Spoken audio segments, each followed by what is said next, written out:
What's up, guys? Welcome back to another Commander deck tech. Today we are doing a THALIA and a GITROG monster. Um, this deck is fun. I built it on a whim. There was really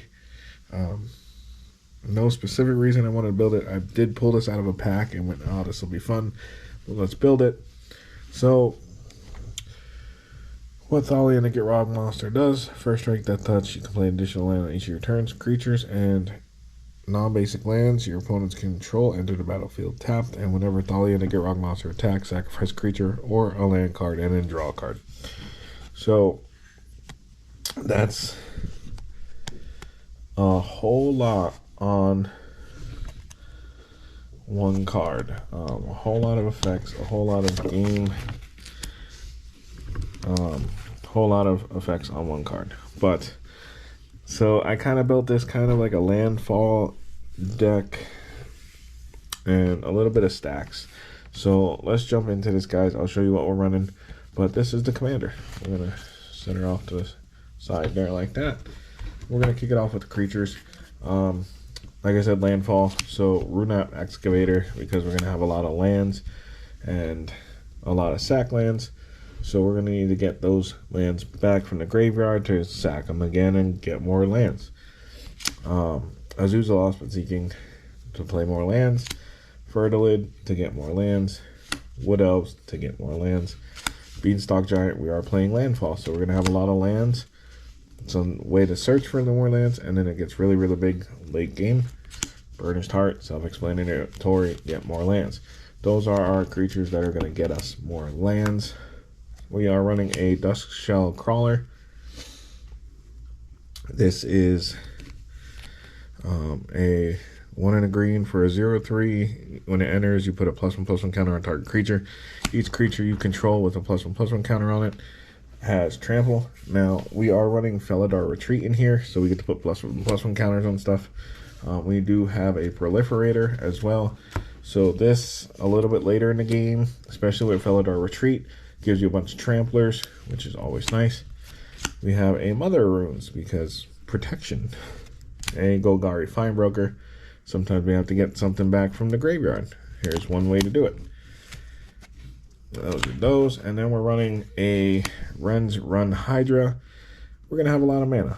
Something to dump it into. A Hydra Broodmaster. Again, we're going to have lots of mana. Something to dump the mana into. A Steelbane Hydra with the Proliferate that we got going in here, and the Felidar's Retreat. This is just kind of like a destroy artifact and enchantment for 3 on a stick, because we'll keep putting +1/+1 counters on it and then keep blowing up artifacts and enchantments. Juniper Order Ranger, this card does the work in this deck. If we get this out, whenever another creature comes into play under your control, put a +1/+1 counter on target creature and a +1/+1 counter on this. So this will get really, really big, really, really quick. This with Scoot Swarm is great. This with Felidar Retreat, when you're playing the lands, making the 2/2 cats. This with the other landfall creatures, which we'll get to in a minute. Definitely, he gets really big, really fast, gets those +1/+1 counters out, so we can start doing things. Kutsil Malamet Exemplar. Your opponents cannot cast spells during your turn, because we're not running blue, so we don't have a whole lot of like counter abilities, but this is one way to stop them from interacting on our turn. When one or more creatures you control with each with power greater than the base power deals combat damage to a player, draw a card. So it's, stops your opponents from interacting on your turn, and then gets you a little bit of a draw. Kadira, Caller of the Wild. This one, it's when it deals combat damage to a player, you create a 1/1 rabbit token. Now, for each token you control. So, like I said, we're playing landfall, so we got lots of other tokens. We got plant tokens, we got 4/4 beast tokens, we've got treasure tokens, we've got rabbit tokens with this, we've got tons of different tokens. So, Scoot Swarm tokens, so these get pretty big pretty quick. Getting into our landfall creatures in the deck, though, we got a Avenger of Zendikar. When it ETBs, you make 0/1 plants equal to the number of lands you control. We play a lot of lands. And then this with Felidar Retreat and then playing more lands, they just get really big, really, really quick. Everybody's favorite bug, Scoot Swarm, Rampaging Baloths, a Kazandu Mammoth, Tireless Provisioner, and Evolution Sage.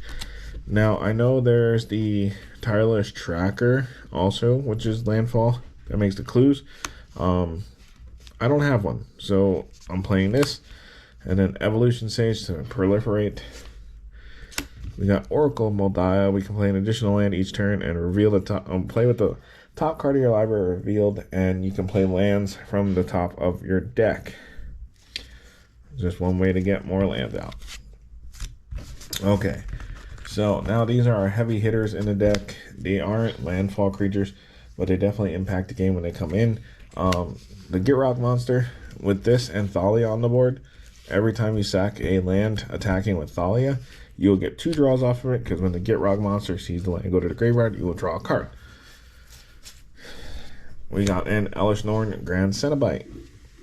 Pumps all our scoots, gives everything else our opponents control -2/-2. A Sun Titan, because we have a handful of cheaper cards that we can get back with Sun Titan. A Kamal, Heart of Krosa. Pump our creatures, give them trample. Get in there. We can also pay to turn target land into a 1/1 Vigilance Indestructible Haste. So this with the landfall stuff, we can pump our lands up to pretty big. And Vorinclex, because double mana and our opponent's not untapping their mana. Sounds great to me. Those are the creatures we're running in the deck, guys. Lots and lots of creatures. We're going to do the 3 artifacts next. We got a Swiftfoot Boots, Crucible of Worlds, and a Soul Ring. Now, Swiftfoot Boots, we could probably run Lightning Greaves in here too. I just don't have one right now. I'll probably be doing an updated build of this in the next couple months, because this was just kind of, like I said, a deck I built on a whim. So it will get some upgrades in the near future. But just the 3 artifacts. Crucible World, Soul Ring, and Swiftfoot Boots. For enchantments, we got a couple of enchantments here. Felidar Retreat, because landfall. Burgeoning, because we want to play as many lands each turn as we can. Land Tax, because we want to make sure we get those lands to our hand so that we can play them. Exploration, so we can play an additional land every turn. And those are our land related ones. Next, we got a Defense of the Heart. This card with those heavy hitter creatures that we had, the Vorinclex, the Elesh Norn, the Kamal, Heart of Krosa. Like, late game, this, as long as it survives the pass of the turn, is great, because then you just get those big heavy hitters out for free. You get 2 of them onto the board for free, and boom, you catch right up or win the game on that turn. Phyrexian Arena, a little more draw. Nature's Will, when 1 or more creatures you control deal combat to a player, tap all lands that player controls and untap all of ours. So just a way for us to get more usage out of our turn. Greater Good, because we can play our lands from the graveyard, and this just kind of helps us get to our deck quicker, because we will have some pretty big tokens. We will have some pretty big creatures, so we could always sack them to Greater Good, draw cards equal to that sacrifice creature's power, discard 3, you discard the lands, you can play the lands from the graveyard, and keep it going. And then the last enchantment is Blind Obedience. It has Extort, so whenever we cast a spell, we can pay an additional and deal 1 damage to each opponent, and then gain 1 life. And then artifacts and creatures your opponents control enter the battlefield tapped. So it's kind of like an additional Thalia, except Thalia taps creatures and lands. Blind Obedience says creatures and artifacts. So it kind of slows our opponents down. Next, we got the instants. Now, no surprise here. We have Harrow, Roiling Regrowth for our land search. Those are the only two instant land searches in here. Source to Plowshares for removal. Path to Exile for removal. Crossing Grip, removal. Heroic Intervention. Permanents you control gain hexproof and indestructible until end of turn, just to kind of help protect our board a little bit. Beast Within for some more removal. And Murder for, yet again, more removal. So after that, we have these sorceries. So kicking off the sorceries, you have your Cultivate, Farseek, Scrying, Sylvan Scrying, Kodama's Reach, and Far Wanderings. All to find lands. This one's a fun card. We could probably live without it, but a Collective Voyage. This card is fun, especially once you get Scoot Swarm on the board. Casting this and then just kind of finding the last few lands in your deck, making like 2,000 Scoot Swarms if you can pay enough into it. And your opponents just don't know what to do.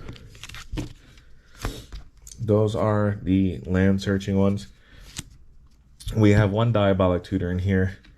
This deck could probably use another tutor or two, but with how fast we're searching lands out of our deck, it's not necessarily needed because you're filtering through your deck so quickly. And then some Triumph of the Hordes to win the game, because with Elish Norn and stuff like that, and all your creatures getting pumped, once they get trample, or it's just gonna kind of run over stuff, and you're gonna start killing opponents out with Infect, which is always fun. Then we have our removal. Okay, we have a Fumigate, destroy all creatures. You gain 1 life for each creature destroyed this way. Destroy all non-land permanents. Put all creatures back on the bottom of the library with Hallowed Burial and Ingarrick's Wake, because you want removal, removal, removal. Because we want to win the game and we don't want to have to fight our opponents too hard on it. So guys, that is the Thalia deck. Like always, I did not go over the lands, but the entire deck list is in the description box for you guys to go check out. So just click that link. You can see all the lands we're running, all the stuff that is in this deck. If you want to try this deck out yourself, you want to build this deck yourself, go check it out. Like always, these are not CEDH decks. These are just play level, like for my specific play group. This is kind of the level we play at. We consider this kind of like a 6 or 7 in our play group. Certain play groups might consider it higher and lower, but for what it is, this is what our play group plays at. So don't forget to subscribe, like the video, leave a comment down below if there's any commanders you guys want to see or any suggestions you might have for this deck, because like I said, I'll be doing an update in the future. Right now, this is just kind of the I don't want to say the test run. This is probably the first or second build of the deck since I've made it. And yeah, I will see you guys in the next video.